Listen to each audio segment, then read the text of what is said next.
excited to introduce you to Mike Harrington, who is the National Sales Training Manager at Boston Beer Company. Mike has been with Boston Beer for 15 years in positions like brewery representative, district sales manager, regional sales trainer, and now he manages the divisional sales training team. So welcome, Mike. We're so excited to have you here today, and I will pass things off to you.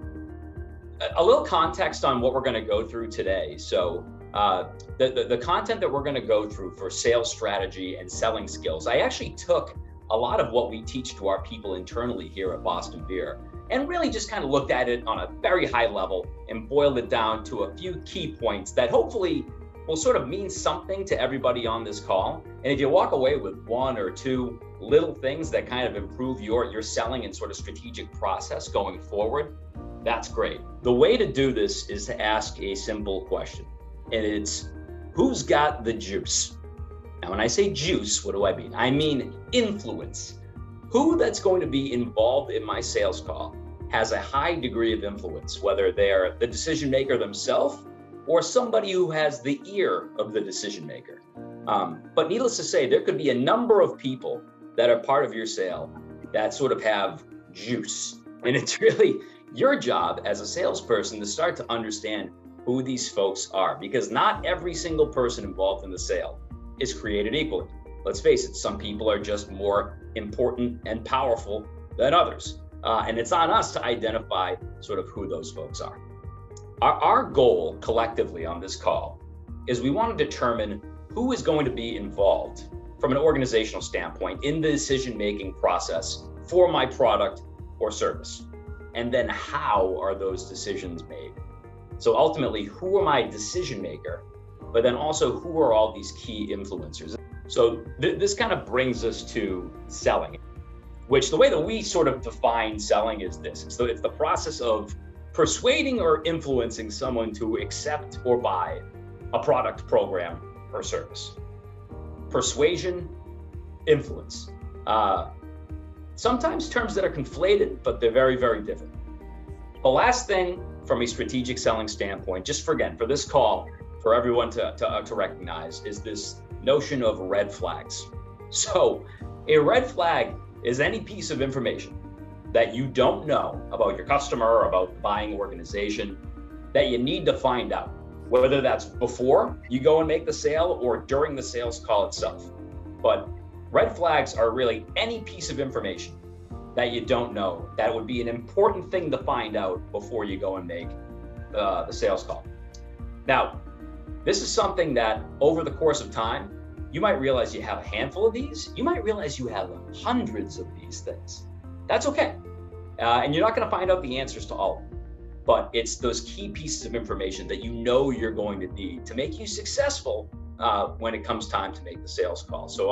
But as an example, let me run through a couple of these. Missing information. This could be anything regarding to the buying decisions. Who is the decision maker? When do they make their final decisions? For instance, if you were to call on a chain like a Walmart or Kroger, I mentioned beforehand, they make big decisions on bringing in new items only a handful of times a year. They're not consistently bringing in new items at the individual store level throughout the course of the year. There are 1, 2, maybe 3 times where they make major wholesale changes that affect the entire organization. So that's a big piece of information that if I don't know is obviously going to impact the sales call that I make. Now moving down, number 4 here, any buyer or influencer that's new to the job. Think you're starting to get a sense of who the organization is that you're dealing with. You're going to start to get a sense of, again, who's got juice, who's important, who's not. When people are new or newly promoted, whether they be a final decision maker or just somebody of a high degree of influence, you want to be all over that. You want to make sure that you're familiar with that person. As an example, when I was a manager here in Massachusetts, again, one of my distributors had a guy named Joe. He was a sales rep and did a great job. We had a good relationship, and he was promoted to a supervisor level. Those supervisor jobs switched up maybe every 15 years. There was not a lot of churn when it came to those jobs. When you were in them, you were in them for a while. So when there was a new one, that was a big deal. And I knew you know what, I got a good relationship with Joe, but I need to make sure that I'm really in with him and he's in with me at Boston Beer, because there's a lot of other brewery reps out there that are going to be competing for Joe's time, Joe's team's time, and the effort that Joe and his team sort of used executing against brands in the market. So understanding who are those folks that are new in roles and how can I kind of position myself with them. Last one I'd just highlight here is reorganization.